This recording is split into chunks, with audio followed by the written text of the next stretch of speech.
Santo Tomás de Villanueva, arzobispo, año 1555. Gracias, Señor, por estos santos tan admirables. El que ayuda al pobre presta a Dios y Dios le recompensará. Proverbios. Este inmenso predicador, que fue llamado por sus oyentes el Divino Tomás, nació en España en 1488 y su nombre le vino de la ciudad donde se educó y creció. Sus padres no le dejaron riquezas materiales en herencia, pero sí una herencia mucho más importante, un profundo amor hacia Dios y una gran caridad hacia los demás. Hizo sus estudios con gran éxito en la Universidad de Alcalá y en 1516 pidió y obtuvo ser admitido en la comunidad de los padres agustinos en Salamanca. En 1518 fue ordenado sacerdote, fue profesor de la universidad. Poseía una inteligencia excepcionalmente lúcida y un criterio muy práctico para dar opiniones sobre temas difíciles, pero tuvo que ejercitarse continuamente para adquirir una buena memoria y luchar mucho para que las distracciones no le alejaran de los temas que quería tratar. Sentía una predilección especial para atender a los enfermos y repetía que cada cama de enfermo es como la zarza ardiente de Moisés, en la cual se logra encontrar uno con Dios y hablar con Él, pero entre las espinas de incomodidad que lo rodean.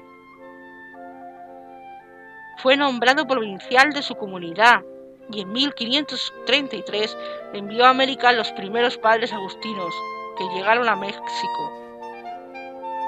Frecuentemente, mientras celebraba la Santa Misa o rezaba los salmos, le sobrevenían los éxtasis y se olvidaba de todo lo que le rodeaba y solo pensaba en Dios.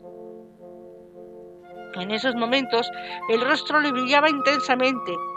Cierto día, mientras predicaba fuertemente en Burgos contra el pecado, tomó en sus manos un crucifijo y levantándolo gritó: «¡Pecadores, pecadores, mírenlo!», y no pudo decir más, porque se quedó en éxtasis, y así estuvo un cuarto de hora mirando hacia el cielo, contemplando lo sobrenatural. Al volver en sí, dijo a la multitud que estaba maravillada: «Perdonen, hermanos, por esta distracción, trataré de enmendarme». El emperador Carlos V le había ofrecido el cargo de arzobispo de Granada, pero él nunca lo había aceptado.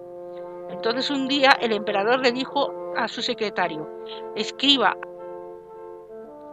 arzobispo de Valencia será el padre», y le dictó el nombre de otro sacerdote de otra comunidad.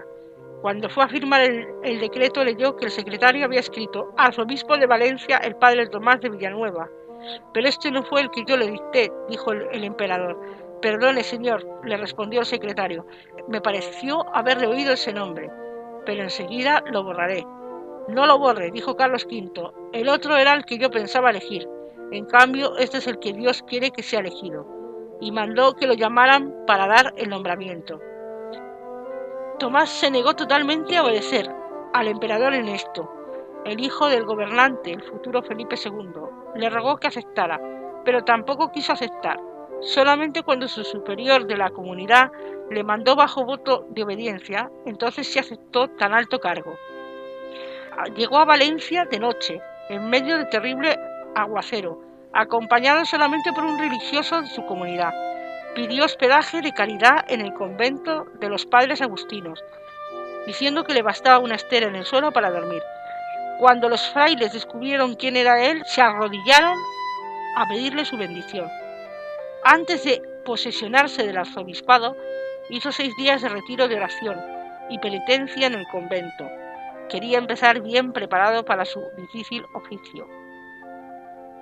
Al posesionarse de su cargo de arzobispo, los sacerdotes de la ciudad le obsequiaron 4.000 monedas de plata para hospital, diciendo: «Los pobres necesitan esto más que yo. ¿Qué lujos y comodidades puede necesitar un sencillo fraile religioso como soy yo?». Algunos le criticaban porque usaba una sotana muy vieja y desteñida, y él respondía: «Lo importante o es una sepultura, lo importante es embellecer el alma que nunca se va a morir». El emperador Carlos V, al oírle predicar, exclamaba: «Este monseñor conmueve hasta las piedras». Y cuando estaba en la ciudad, el emperador nunca faltaba a los sermones de monseñor Tomás. Sus sermones producían cambios impresionantes en los oyentes y aún hoy en día conmueven profundamente a quienes los leen. La gente decía que Tomás de Villanueva era como un nuevo apóstol, San Pablo, enviado por Dios para transformar a los pecadores. Lo que más interesaba era transformar a sus sacerdotes. A los menos cumplidores se los ganaba de amigos y poco a poco, a base de consejos y peticiones amables, los hacía volverse mejores. A uno que no quería cambiar lo llamó a su palacio y le dijo: yo soy el que tengo la culpa de que usted o quiera enmendarse, porque no he hecho penitencias por su conversión, por eso no ha cambiado. Y quitándose la camisa empezó a darse puñetazos a sí mismo hasta derramar sangre. El otro se arrodilló llorando y le pidió perdón, y desde ese día mejoró totalmente su conducta. Dedicaba muchas horas a rezar y a meditar, pero su secretario tenía la orden de llamarlo tan pronto como alguna persona necesitara consultarle o pedirle algo. A su palacio arzobispal acudían cada día centenares de pobres a pedir ayuda, y nadie se iba sin recibir algún mercado o algún dinero. Especial cuidado tenía el prelado para ayudar a los niños huérfanos, y en los 11 años de su arzobispado no quedó ninguna muchacha pobre de la ciudad que en el día de su matrimonio no recibiera un buen regalo del arzobispo. A quienes lo criticaban por dar demasiadas ayudas a vagos, le decían: mi primer deber es no negar un favor a quien lo necesita. Si en mi poder está el hacerlo, si abusan de lo que reciben, ellos responderán ante Dios. A los ricos les insistía y continua y fuertemente acerca del deber tan grave que cada uno tiene de gastar en dar limosnas todo lo que les sobre, en vez de gastarlo en lujos y cosas inútiles.